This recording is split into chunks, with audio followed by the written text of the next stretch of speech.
Om Swastiastu. Perkenalkan, nama saya Nikuti Sinta Suci Prasini, NIM 171705152 dari kelompok 2 penyaji yang pertama. Pada kesempatan kali ini, izinkan saya untuk menyampaikan materi terkait dengan populasi dalam penelitian kualitatif. Dalam penelitian kualitatif tidak menggunakan istilah populasi, tetapi dikatakan oleh Spridley dinamakan social situation atau situasi sosial yang terdiri atas 3 elemen. Yang pertama yaitu ada tempat, yang kedua itu ada orang atau aktornya, kemudian yang ketiga ada aktivitas atau activity yang tentunya berinteraksi secara sinergis.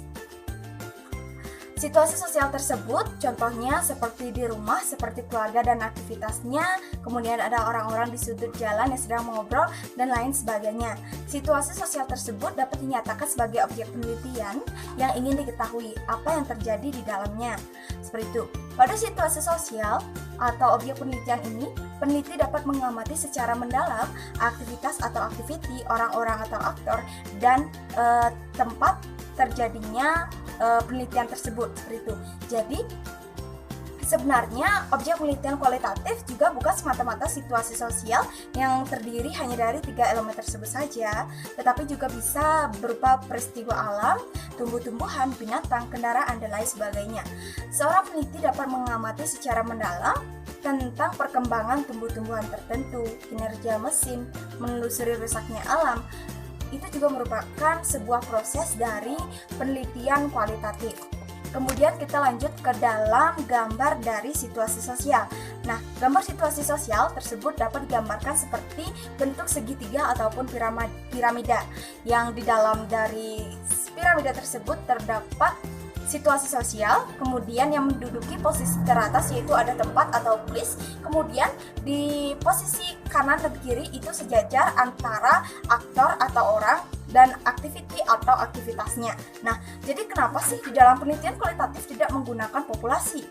Nah, itu dikarenakan penelitian kualitatif berangkat dari kasus tertentu. Dan kasus tertentu yang terjadi pada situasi sosial tersebut, seperti itu. Dan hasil kajiannya pun tidak akan diberlakukan kepada populasi, tetapi ditransferkan ke tempat lain pada situasi sosial memiliki kasus yang telah dipelajari, tentunya yang berhubungan dengan situasi sosial tersebut. Baik, sekian presentasi dari saya, akan dilanjutkan oleh penyaji yang kedua mengenai sampel dari penelitian kualitatif.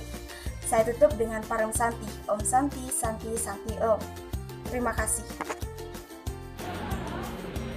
Perkenalkan, nama saya Niwayanwangi Sumaryani dengan NIM 1717051172.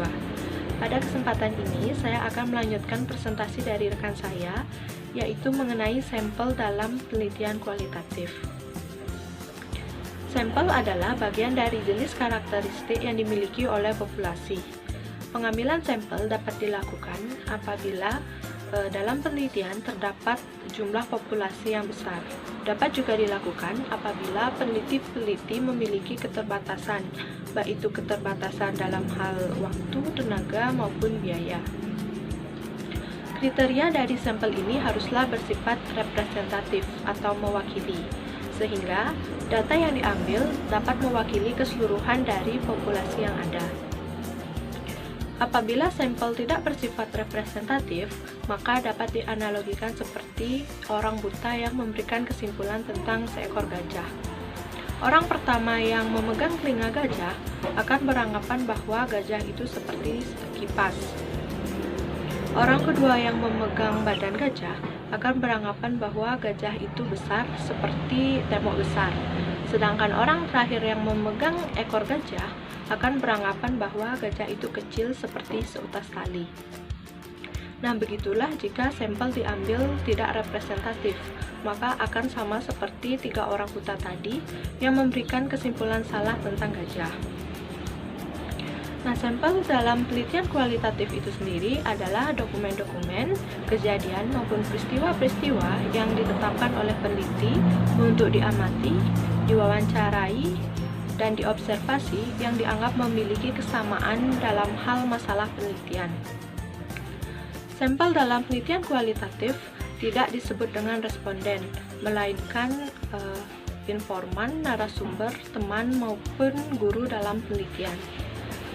Sampel dalam penelitian kualitatif juga tidak berbentuk sampel statistik, melainkan berbentuk sampel teori, karena tujuan dari penelitian kualitatif itu sendiri adalah untuk menghasilkan teori.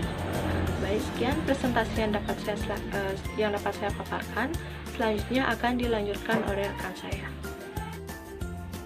Baik, selanjutnya adalah teknik pengambilan sampel.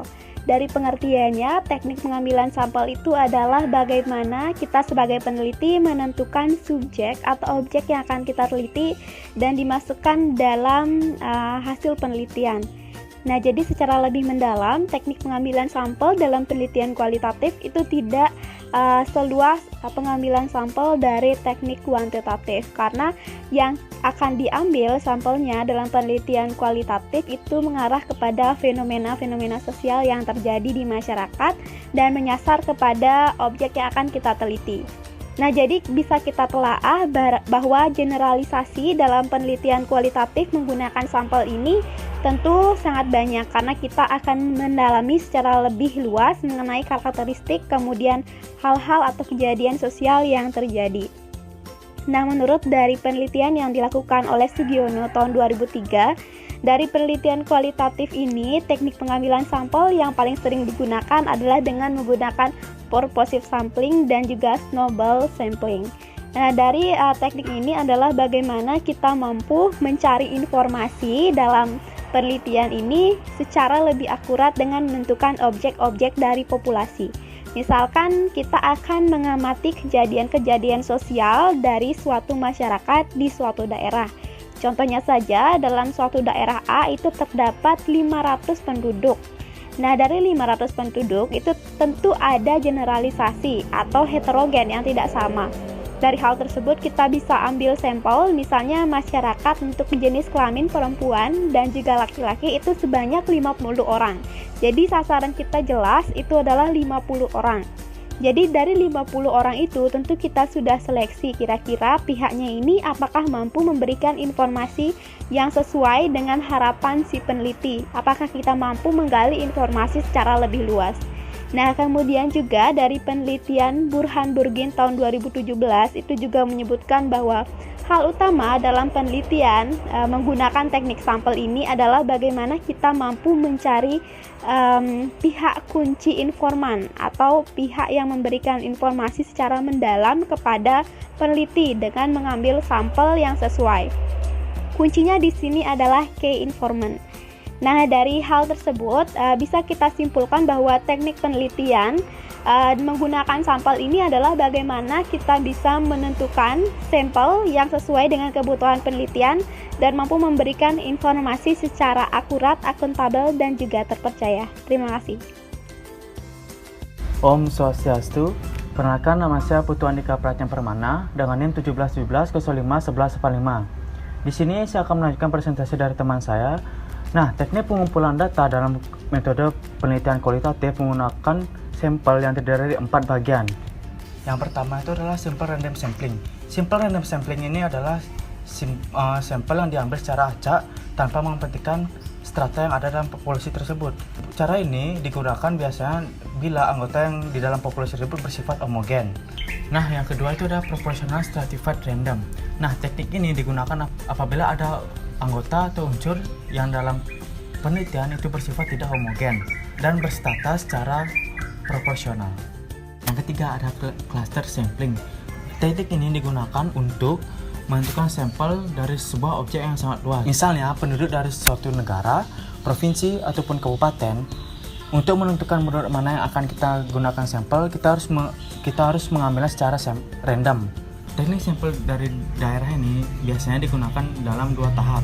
Yang pertama itu menentukan sampel daerah. Yang kedua, menentukan orang-orang yang terdapat dalam daerah tersebut. Yang keempat adalah stratified random sampling.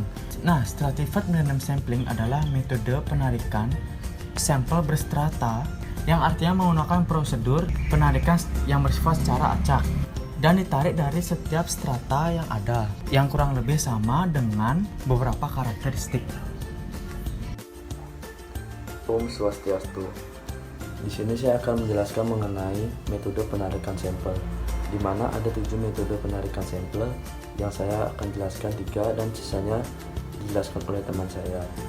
Yang pertama itu ada non-probability sampling. Penarikan sampel non-probabilitas merupakan suatu prosedur penarikan yang bersifat subjektif. Dalam hal ini, probabilitas pemilihan elemen-elemen populasi tidak dapat ditentukan. Hal ini disebabkan setiap elemen populasi tidak memiliki peluang yang sama untuk dipilih sebagai sampel. Penarikan sampel non-probabilitas bisa menghemat waktu dan biaya karena tidak memerlukan adanya kerangka sampel atau yang biasa disebut sampling frame.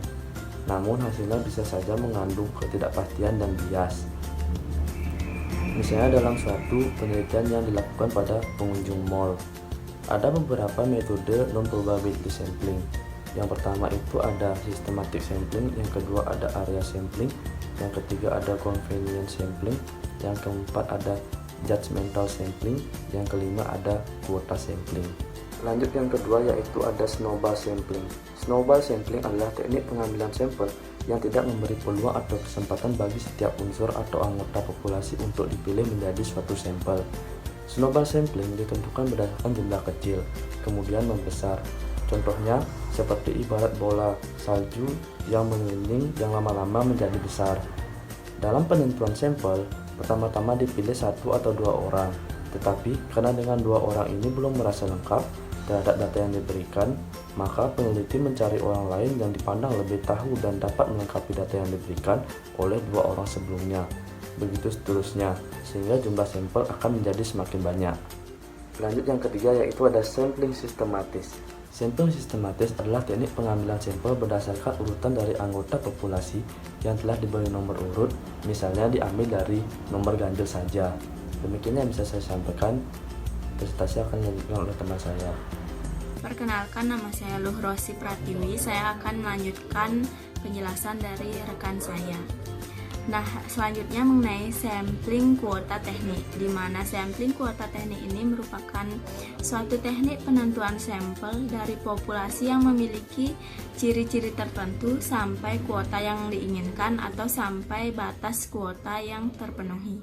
Lalu ada yang namanya sampling jenuh. Sampling jenuh ini merupakan suatu teknik penentuan sampel apabila seluruh anggota dari populasi digunakan sebagai sampel. Hal ini dikarenakan jumlah dari sampel atau populasi yang relatif kecil, misalnya kurang dari 30 orang. Lalu ada yang namanya sampel atau sampling insidental, di mana teknik ini ditentukan secara insidental atau secara kebetulan apabila suatu objek yang ditemukan oleh si peneliti cocok dengan data yang akan digunakan, maka objek tersebut dapat digunakan sebagai salah satu dari sampel insidental. Selanjutnya yaitu teknik sampling purposive, di mana teknik ini merupakan suatu teknik penentuan sampel dengan suatu kriteria atau keadaan tertentu. Perkenalkan, nama saya Iwayan Sofian Perdama, NIM 1274. Baik, di sini saya akan mempresentasikan materi mengenai teknik pengambilan sampel, di mana menurut Sanapiah Faisal 1990 dengan mengutip pendapat Spradley mengemukakan bahwa situasi sosial untuk sampel awal sangat disarankan suatu situasi sosial yang di dalamnya menjadi semacam muara dari banyak domain lainnya. Selanjutnya dikatakan bahwa sampel sebagai sumber data atau sebagai informan sebaiknya memenuhi berbagai kriteria sebagai berikut.